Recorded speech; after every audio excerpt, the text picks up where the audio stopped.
Buenas gurises, ¿cómo andan? Soy Gonzalo Castillo y hoy toca la clase de potenciadores de inmunomatología. Como siempre les dejo el mail acá abajo para que puedan escribirme por cualquier duda. Para el contenido teórico de la clase vamos a dar los factores clave de la hemaglutinación, la sensibilidad y la pertinencia en los estudios, el potencial Z, vamos a hablar de lo que es la albúmina bovina, los ensayos a baja fuerza iónica, el uso de enzimas, el poligreno, el PEG, el dialis, y después vamos a hablar un poco también de la antiglobulina humana. Vamos a empezar con los factores claves en la hemaglutinación.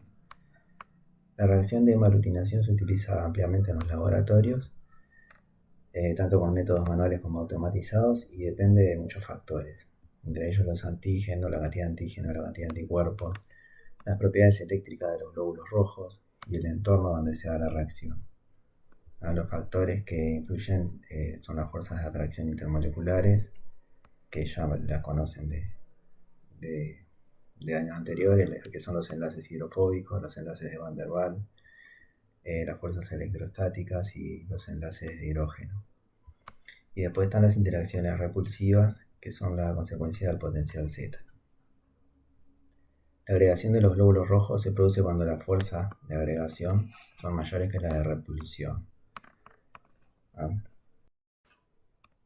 membrana de los glóbulos rojos contiene proteínas y glucoproteínas que están incrustadas en la capa lipídica y eso les confiere el comportamiento viscoelástico.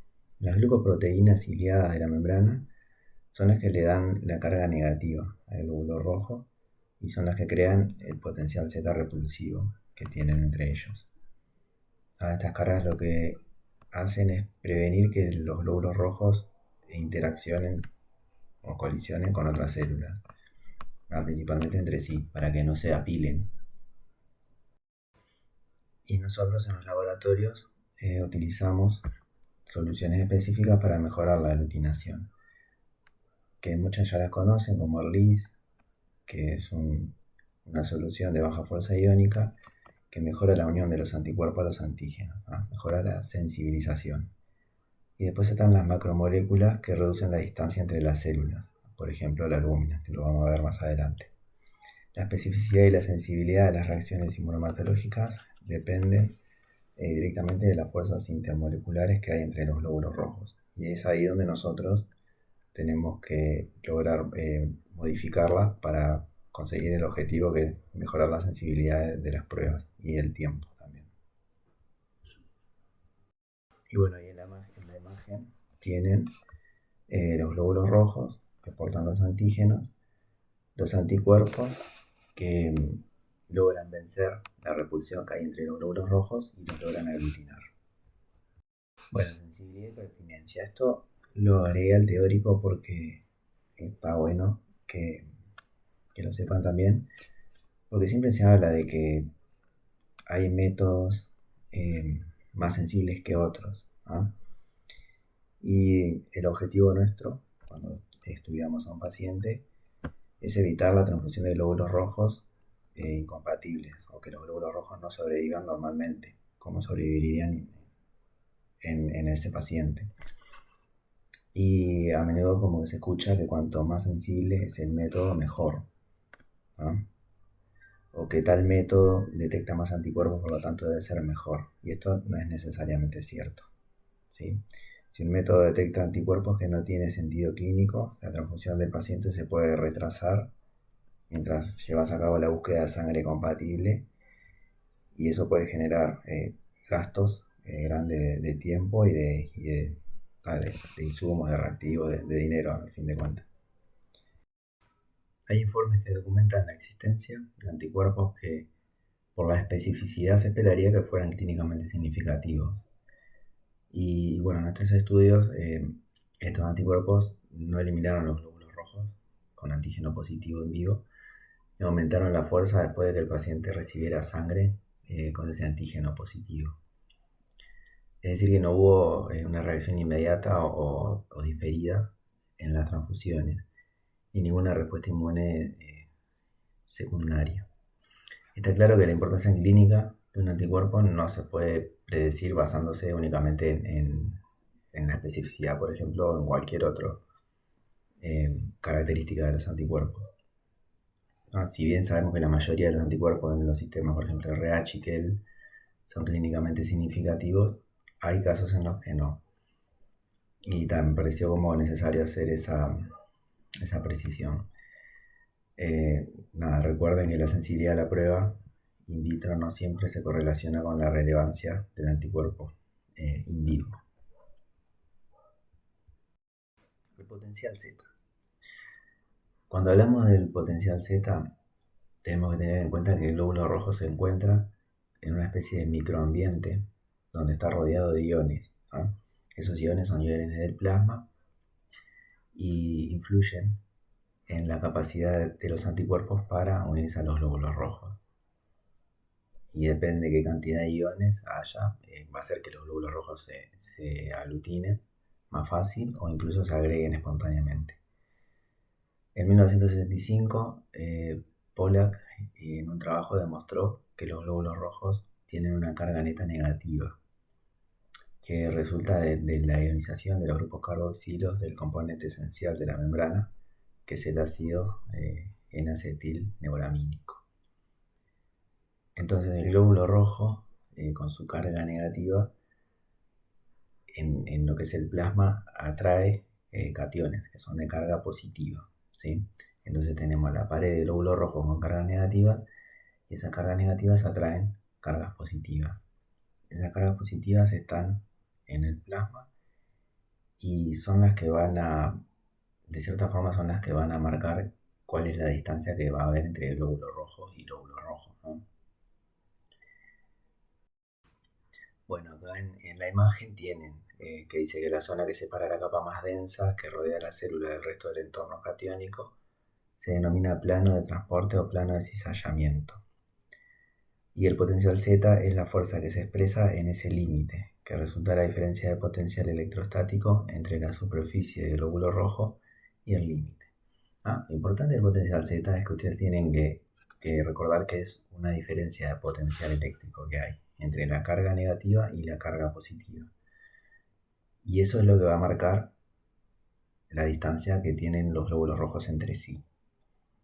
Y cualquier aumento que nosotros hagamos en la fuerza iónica, o sea, que modifiquemos ese microambiente, resulta en un aumento de la densidad de carga y una disminución del espesor de la nube de cationes y por lo tanto del potencial Z. Acá les dejo la ecuación del potencial Z.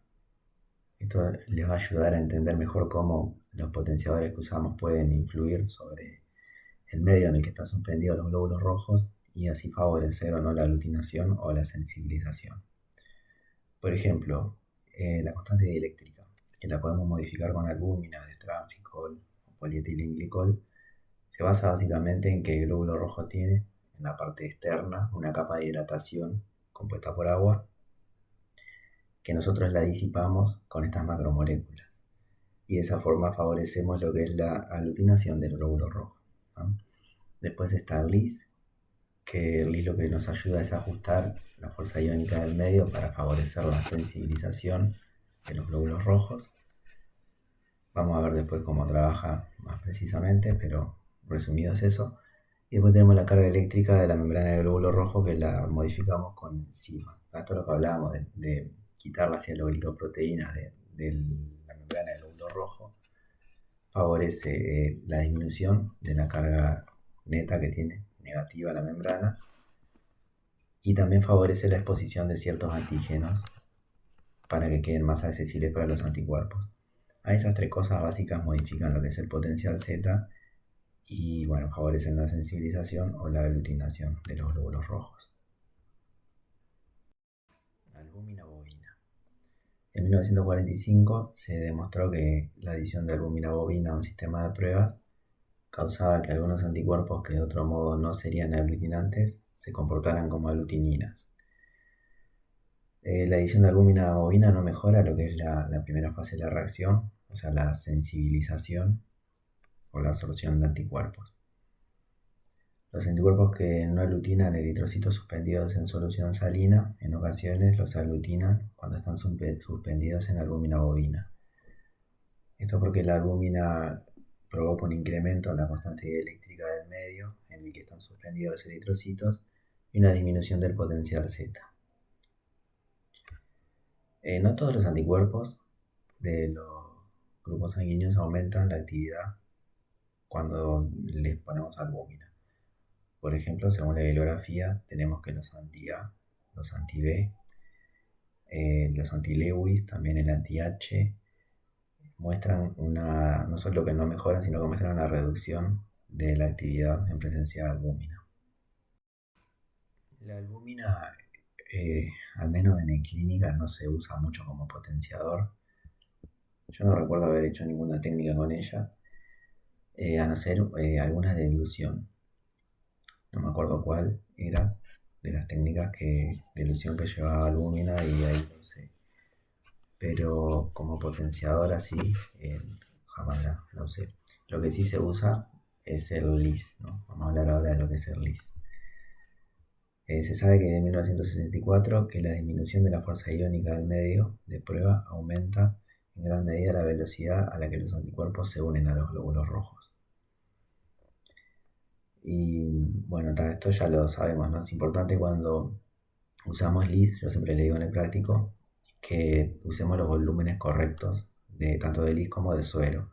Que yo le digo, miren el inserto cuántas gotas son, porque usar más del LIS, que recomienda el fabricante usar menos LIS o usar más suero, modifica realmente, hace cambios importantes realmente en lo que es la fuerza iónica y bueno, y tal pierde totalmente la eficacia del LIS. O puede dar reacciones positivas cuando no son realmente positivas, o puede no mejorar la sensibilidad, no mejorar la sensibilización del glóbulo rojo, perdón, y no tener ningún efecto.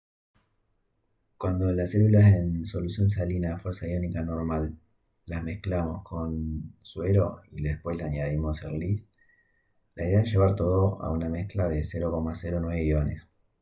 Digamos que 0,09 iones sería la ionicidad perfecta para tener los resultados lo más sensible posible sin tener positivos sin significancia clínica y acortar lo más posible el tiempo de sensibilización. El uso de una cantidad de suero adicional aumenta la ionicidad por encima de 0,09 y reduce la sensibilidad del método. Si nosotros le ponemos más suero de lo que el fabricante indica, por ejemplo 2 gotitas de suero, en lugar de ponerle 2 le ponemos 4 y le ponemos la albúmina arriba, estamos reduciendo la sensibilidad del método en realidad. Y cuando agregamos LIS adicional, lo que estamos haciendo es tener reacciones inespecíficas positivas, o sea, reacciones que no tengan significancia clínica. Reacciones positivas sin significancia clínica. La solución salina de baja fuerza iónica consiste en una solución con una menor concentración de cloruro de sodio. Contiene un 20% menos de cloruro de sodio que una solución isotónica normal. Ahí la fórmula la tienen acá escrita. Y al reducir, ¿qué es lo que hace cuando nosotros reducimos la cantidad de iones de sodio y de cloruro también? Estamos reduciendo la capa iónica alrededor del glóbulo rojo. Y eso promueve que los enlaces no covalentes, que dependen de la distancia entre los sitios de unión del anticuerpo y el antígeno, se mejore. La velocidad de asociación entre los antígenos y el anticuerpo será mayor y por lo tanto se requiere un menor tiempo de incubación para la formación del complejo antígeno-anticuerpo. Y bueno, dentro de los distintos tipos de LIS que tenemos está el diluyente 2, que ya lo conocemos. El diluyente 2 es una solución de LIS modificada para hacer suspensiones de glóbulos rojos. Esto lo usamos nosotros más que nada cuando trabajamos con suspensiones para tarjetas. Y bueno, es un tipo más distinto de los distintos tipos de LIS que hay. Bueno, después tenemos el MLB2, que ya lo conocemos de los prácticos, es una especie de LIS que favorece la sensibilización de los glóbulos rojos Y en realidad es un LIS modificado con albúmina, albúmina sérica de origen bovino. Enzimas. Las enzimas proteasas, como la bromelina, la tripsina, la papaína, la ficina, se utilizan en las pruebas serológicas porque reducen la carga de superficie del glóbulo rojo al denaturalizar las cianoglicoproteínas de la superficie. Esto es lo que ya les había contado hace un rato. Y cualquier mecanismo que elimine la carga negativa del glóbulo rojo va a reducir la distancia que separa a los glóbulos rojos entre sí, disminuyendo el potencial Z, facilitando lo que es la aglutinación de los glóbulos rojos por los anticuerpos de clase IgG. Se conoce que este proceder puede disminuir la distancia entre las células de 184 Armstrong, que es la distancia natural de los glóbulos rojos en solución salina, a 113. Y eso es lo que hace que los glóbulos rojos sean más fáciles de aglutinar por los anticuerpos IgG. El tratamiento enzimático, como les dije hace un rato, también incrementa la accesibilidad de algunos antígenos al quitar las glicoproteínas del medio. Porque ustedes tienen que imaginarse que el glóbulo rojo tiene una cantidad de proteínas en la membrana y los antígenos están a veces como algunos más accesibles a los anticuerpos y otros más tapaditos. Al quitar parte de la glicoproteína de la membrana, estás también como despejando el área para que los anticuerpos se puedan unir más fáciles. O sea que además de acercar a los glóbulos rojos para favorecer que los anticuerpos puedan aglutinar al glóbulo, sino que también hacen que sea más accesible para ese anticuerpo llegar al antígeno. Y además de esto, también tienen otra función que quitan o eliminan las zonas antigénicas de otros anticuerpos, como por ejemplo el anti-M, el anti-N, el anti-S, el los del DAFI-A, DAFI-B. Y bueno, esto es una utilidad que le podemos dar extra para identificar anticuerpos contra los eritrocitos. Y bueno, después tenemos el efecto de la molécula con carga positiva, el polibrenno. También es otro potenciador que yo nunca usé, nunca lo llegué a poner en práctica. Pero bueno, la bibliografía nos dice que es un polímero de carga positiva que provoca la agregación espontánea de los eritrocitos normales al neutralizar su carga superficial negativa producida por el ácido ciálico. Las células que son poliaglutinables, como las T o las TN, saben que son criptoantígenos que cuando se exponen por alguna razón en la membrana del glóbulo rojo causan la aglutinación espontánea.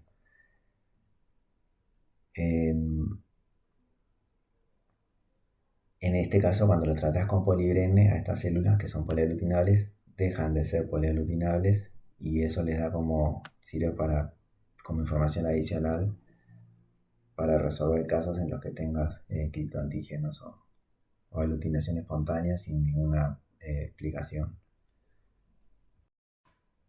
El PEG. Bueno, el mecanismo por el cual el PEG potencia las interacciones antígeno-anticuerpo no se comprende completamente, así lo dice la bibliografía. Puede separar las moléculas de agua de la membrana de los eritrocitos, parecido a lo que hace la albúmina en realidad. Lo único que, además de favorecer la aglutinación, también favorece la sensibilización de los anticuerpos. Las proteínas séricas y plasmáticas pueden precipitar al añadir el PEG, lo que le va a dar a la mezcla un aspecto como turbio, opaco. Y cuando usan PEG tienen que tener la precaución, al menos lo que recomiendan los expertos, es usar antiglobulina humana monoespecífica, de tipo IgG. Se recomienda su uso en lugar de la poliespecífica para evitar reacciones positivas no deseadas debidas a autoanticuerpos o anticuerpos que se unen al complemento. Cuando hay anticuerpos o autoanticuerpos fríos, esos autoanticuerpos a veces fijan cantidades muy chiquitas de de complemento a los glóbulos rojos que pasan desapercibidas, pero que con el PEG se potencian. Nos darían positivos que no tienen relevancia clínica.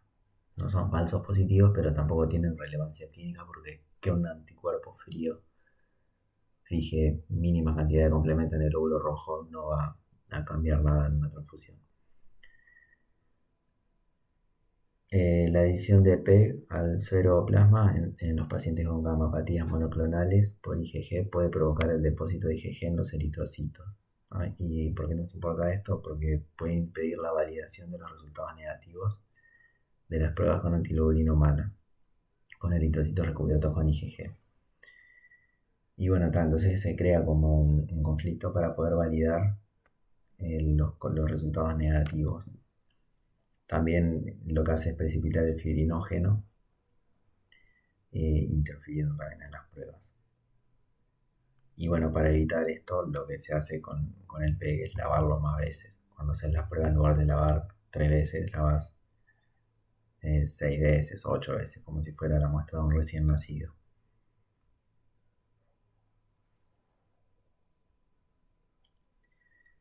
Y bueno, otra cosa importante es que el PEG aumenta la reactividad de los autoanticuerpos. Si lo usamos para tratar a pacientes que tienen autoanticuerpos, nos va a dar todo positivo. Todos los glóbulos van a ser reactivos, incluido el autocontrol. El día LIS. Este reactivo junta lo mejor de lo que sería el LIS y lo mejor de lo que sería la albúmina, porque es una mezcla de estos dos reactivos. Y bueno, lo que hace la albúmina, que habíamos visto, que era aumentar la constante dieléctrica, reducir el potencial Z y favorecer la aglutinación. Y el LIS lo que hace es favorecer la sensibilización. Entonces vos tenés un reactivo que te favorece la sensibilización, o sea, te acorta el tiempo de incubación y a la vez te favorece la aglutinación del glóbulo rojo. Le saca lo malo del LIS, que es que impide la aglutinación del glóbulo rojo. Y lo que lograron con esto es disminuir el tiempo de incubación, que con el LIS común lo tenemos en 15 minutos. Ellos lo lograron disminuir a 5 minutos, a 37 grados. En esos 5 minutos obtienen reacciones óptimas, o sea, no hay una sensibilidad demasiado aumentada que te dé positivo sin significancia clínica, ni tampoco le reducen la sensibilidad a la prueba. Y bueno, después nos dice el fabricante que un aumento del tiempo de incubación, o sea, de esos 5 minutos a los 60 minutos, no te va a influir en la reacción, que es algo importante. A veces uno incuba las cosas y se le pasa un poco el tiempo, o cree que incubando más tiempo va a tener reacciones más sensibles o mejores. No, en este caso no. Bueno, y ahora le toca a la antiglobulina humana. Ustedes ya la conocen desde modos, ya han visto pila de información de teóricos y han leído. Se las voy a leer rapidito. La prueba antiglobulina se basa en las siguientes premisas básicas: que los anticuerpos son globulinas, los animales inyectados con estas globulinas producen anticuerpos antihumanos. Estos anticuerpos antihumanos incluyen anticuerpos contra componentes del complemento e IgG. Estos anticuerpos que producen los animales después se les saca mediante una plasmaféresis y se les purifica para separar de todo el resto de las globulinas únicamente los anticuerpos anticomplemento y los anti-IgG.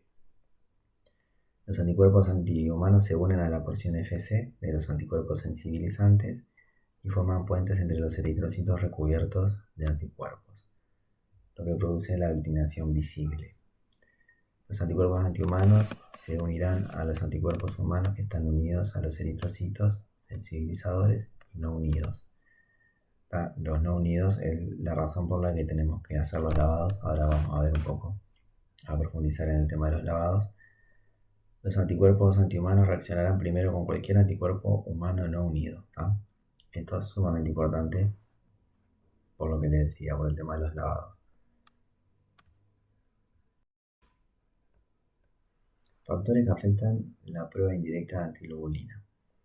El TDQ indirecto puede verse afectado por cualquier factor que altere la velocidad con la que el anticuerpo se une a los glóbulos rojos o que afecte la cantidad de anticuerpos que se une a ellos. Puede afectarse por la velocidad que se unen o por la cantidad en la que se unen. Los factores que pueden afectar el TDQ indirecto son el tiempo de incubación, el tiempo y la temperatura de incubación, el pH, la concentración iónica, la constante de afinidad del anticuerpo, la proporción de antígeno-anticuerpo.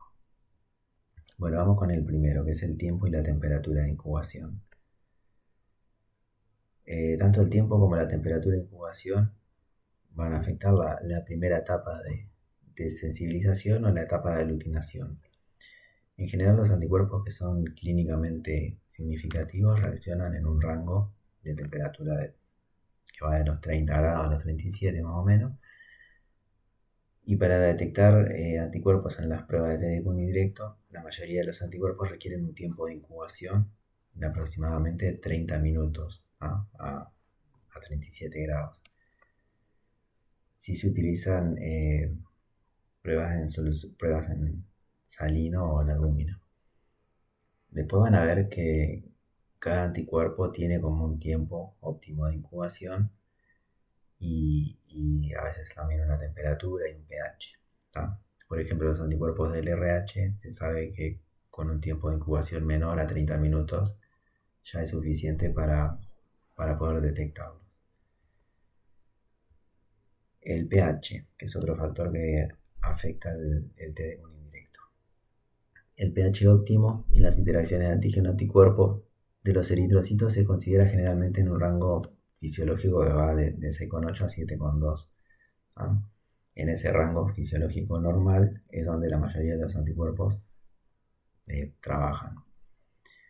Los medios de reacción fuera de este rango no favorecen la formación y el mantenimiento de la unión del antígeno-anticuerpo. Aunque hay ejemplos de anti-N y anti-M que reaccionan mejor a un pH ácido. Esto lo van a ver en la bibliografía. Esos anticuerpos reaccionan mejor en pHs ácidos. Concentración iónica, lo que estamos hablando hoy del LIS.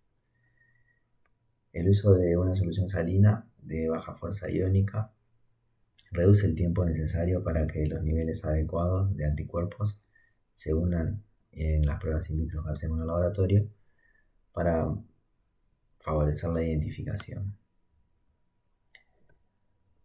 Como habíamos visto, existen soluciones de LIS que se utilizan como solución aditiva, como el LIS normal que usamos, o como medio de suspensión de eritrocitos. Por ejemplo, el diluyente 2, que usamos para hacer las suspensiones cuando trabajamos en gel. Al utilizar el LIS es importante seguir las instrucciones del fabricante, porque la eficacia del LIS se ve afectada negativamente si la concentración iónica final de la mezcla de la reacción no es adecuada. A lo que les decía, de ser muy estrictos con lo que dice el fabricante acerca del LIS. Si nos dice que tenemos que poner 2 gotas de plasma y 2 gotas de LIS, vamos a poner eso, no vamos a modificar las cantidades. Y bueno, el uso de LIS en el TDQ indirecto y el uso de antilubrina humana está muy relacionado a lo que son los lavados en el TDQ indirecto. El lavado de las células antes de añadir el suero antilubrina humana consiste en una serie de diluciones en las que las proteínas restantes no unidas del suero original se diluyen como en lotes sucesivos de solución salina. Y esa solución salina es la que desechamos cuando lavamos. ¿Por qué quiero hacer hincapié en los lavados ahora? Porque es importante para evitar lo que son los falsos negativos. Nosotros cada vez que lavamos, como dije recién, lo que estamos haciendo es hacer una serie de diluciones de ese suerito que queda en el fondo del tubo una vez que descartamos nosotros el suero. Vieron que cuando nosotros vamos a lavar lo que hacemos es agregarle suero, aproximadamente 3 mililitros a la suspensión, y centrifugamos y nos va a quedar el botoncito de glóbulos rojos pegadito en el fondo del tubo y todo el suero arriba. Nosotros cuando descartamos ese suero siempre nos va a quedar un remanente de suero en el fondo del tubo. es importante que ese remanente de suero sea lo mínimo posible, porque nosotros en base a esa cantidad de suero, que a veces es 0,1 mililitros eh, o menos, cuando nosotros le agregamos suero nuevamente, lo que estamos haciendo es diluir esos anticuerpos que quedaron ahí, que no se lavaron bien, los volvemos a diluir, ¿tá? Volvemos a centrifugar, volvemos a descartar el sobrenadante y nos va a quedar otra vez 2 gotitas o 3 de suero suspendidas en los glóbulos rojos. Que eso lo homogenizamos, volvemos a agregar suero. Ahí de esa forma lo que estamos haciendo es diluir las proteínas inespecíficas que estaban en el plasma anteriormente. Y bueno, acá les puse que dado el nivel normal de IgG en el suero, el nivel normal de IgG que encontramos en el suero está entre 1 y 1,5 gramos cada 100 mililitros de IgG. Entonces, y acá dice, se puede calcular que el suero utilizado en pruebas de antiglobulina humana contendrá hasta 15.000 miligramos de IgG por mililitro. Y se sabe que solamente 2 miligramos de IgG por mililitro que nos queda al final de los lavados, esa cantidad mínima de IgG ya nos puede neutralizar el suero antiglobulina humana. La cantidad de suero que nos queda en el fondo del tubo después de haber decantado es lo que va a determinar si el lavado está bien hecho o está mal hecho, ¿no? Lo ideal sería que nos quede aproximadamente 0,01 mililitro en el fondo del tubo para que nosotros cada vez que le añadimos 2 mililitros de solución salina, eso se diluya. La dilución va a ser de 1 en 200 de ese IgG que pueda quedar sobrenadando.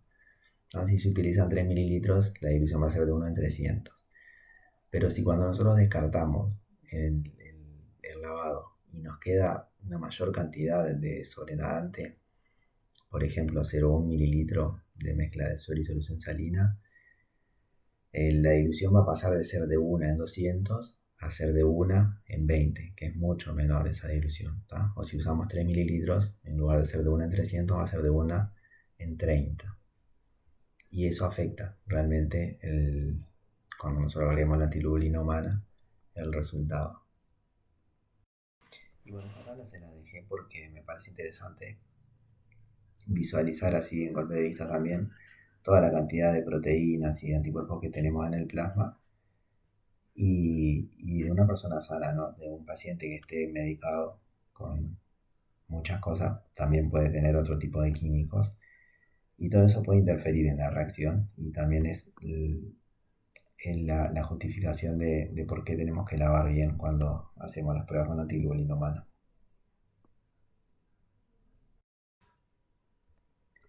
En esta gráfica se las puse porque les va a ayudar a entender un poco mejor cómo se da la unión de los anticuerpos al antígeno. Si ustedes imaginan la unión de los anticuerpos al glóbulo rojo, no se da como si fuera una especie de imán que uno pone en el suero y los anticuerpos se van pegando, sino que es más como una reacción dinámica. Hay anticuerpos que se van pegando, hay anticuerpos que se van disociando. Es una reacción que se da al mismo tiempo. En la primera etapa de sensibilización, la cantidad de anticuerpos que se unen al glóbulo rojo es mucho mayor a la que se va disociando, ¿tá? Ustedes ven acá la meseta. ¿Ven? Ustedes tienen, perdonen que no les había dicho, en el eje de las Y el número de moléculas de anticuerpo por glóbulo rojo que se va uniendo y en el eje de las X tienen el tiempo, ¿tá? La dividimos en 3 a la gráfica, en la parte en la que asciende, en la parte de unión, de alta asociación, como dice acá la gráfica, tenemos que los anticuerpos que se unen al glóbulo rojo son mucho más de los que se disocian. Después tenemos la etapa de equilibrio, que es una meseta, en la que la cantidad de anticuerpos que se asocian al glóbulo rojo y la que se disocian es la misma.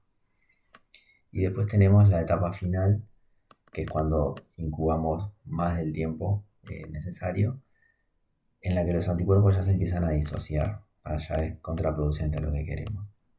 Nosotros en qué momento nos conviene leer la reacción, ¿tá? Porque ustedes imagínense que ponen a incubar algo, lo ponen, no sé, 2 horas. Y ahí la pregunta es, ¿en qué momento es mejor leer esa reacción para tener la sensibilidad más alta en el menor tiempo posible? Bueno, cada anticuerpo tiene su tiempo de incubación propio. En promedio, cuando no usamos LIS, son 60 minutos. Cuando usamos LIS son 15, ¿tá? Pero eso es un tiempo promedio. En realidad, cada anticuerpo tiene su propio tiempo óptimo para reaccionar. Por ejemplo, los anticuerpos del IgG, los anticuerpos del RH, los anti-D, tienen un tiempo de incubación más corto, de 60 minutos. Hay autores que dicen que a los 15 minutos ya se pueden tener reacciones confiables cuando son anticuerpos del RH. Y bueno, entonces, si ustedes ponen, como les decía, 2 horas a incubar algo, genera el tiempo óptimo para leerla es el tiempo en el que la parte ascendente se junta con la meseta de la gráfica. ¿Por qué? Porque es el tiempo donde van a tener la mayor cantidad de anticuerpos unidos al glóbulo rojo en la menor cantidad de tiempo. ¿Sí? Sería esa primera etapa. Después ustedes pueden leerlo en la etapa de la meseta, pero lo que están haciendo es perder tiempo, porque tienen algo incubando que en realidad no les está ni favoreciendo la sensibilidad ni nada. Simplemente está ahí. Y si ustedes se pasan de los 60 minutos, ya empieza a tener como la parte de disociación más alta que la de asociación. Y si lo dejan mucho tiempo, ya es contraproducente totalmente. Van a tener falsos negativos. Bueno, después tenemos la constante de afinidad del anticuerpo. Cada anticuerpo antielectrocitario tiene sus características propias. Una de estas características es la constante de afinidad, también llamada constante de equilibrio. ¿Y qué es esto? Esta constante de afinidad es la responsable de la cantidad de anticuerpos que se unen a los eritrocitos en el punto de equilibrio de la reacción antígeno-anticuerpo. Como regla general, cuanto mayor sea la constante de afinidad, mayor va a ser el nivel de asociación del anticuerpo durante la fase de sensibilización de las reacciones antígeno-anticuerpo. Y bueno, por último tenemos la proporción de antígeno-anticuerpo, ¿no? La velocidad con la que se producen las reacciones antígeno-anticuerpo depende también de la cantidad de anticuerpo presente y del número de antígenos eritrocitarios disponibles. Yo les dejé una tabla también acá en la diapositiva, que ahora vamos a verla. Bueno, aumentar la proporción suero-eritrocitos suele aumentar la sensibilidad de la prueba, ya que hay más anticuerpos disponibles para combinarse con los sitios de unión de los antígenos eritrocitarios. Pero recuerden lo que hablamos anteriormente, que aumentar la cantidad de anticuerpos séricos también cambia la fuerza iónica del medio de reacción, y eso puede afectar negativamente los resultados cuando usamos LIS. Tengan presente eso. Y bueno, por último les dejo la tabla que tiene la cantidad de antígenos disponible en cada glóbulo rojo dependiendo del fenotipo RH, ¿no? ¿Por qué les dejo esto? Porque antes se creía que la cantidad de sitios antigénicos que tenía el glóbulo rojo era lo que definía si un anticuerpo podía aglutinarlo o no a un anticuerpo IgG. Entonces decían, el número de sitios antigénicos es lo que define si un anticuerpo es aglutinante o no. Y bueno, después se dieron cuenta de que no, de que en realidad eso no era así, porque, por ejemplo, el grupo sanguíneo indio tiene alrededor de 10.000 a 11.000 sitios antigénicos, que son muy poquitos, y sin embargo los anticuerpos contra el sistema indio IgG logran aglutinarlo sin ningún problema en solución salina. Y bueno, acá tienen la cantidad de antígenos que tiene el D, el C grande, está según el fenotipo. Y después acá abajo tienen la cantidad de antígenos que tiene el sistema B0 y el Kelly y el Duffy, ¿no? El sistema B0 tiene alrededor de 2 millones de sitios para A, alrededor de 2 millones para el B, el KEL, aunque acá lo tenemos el KEL en heterocigosis y en homocigosis, cómo cambia la cantidad de antígenos, y después el DAFI. Bueno, después tienen el cuestionario, nada, es una pregunta, son 2 preguntas, una sobre potencial Z y otra sobre las reacciones antígeno-anticuerpo, y la bibliografía al final.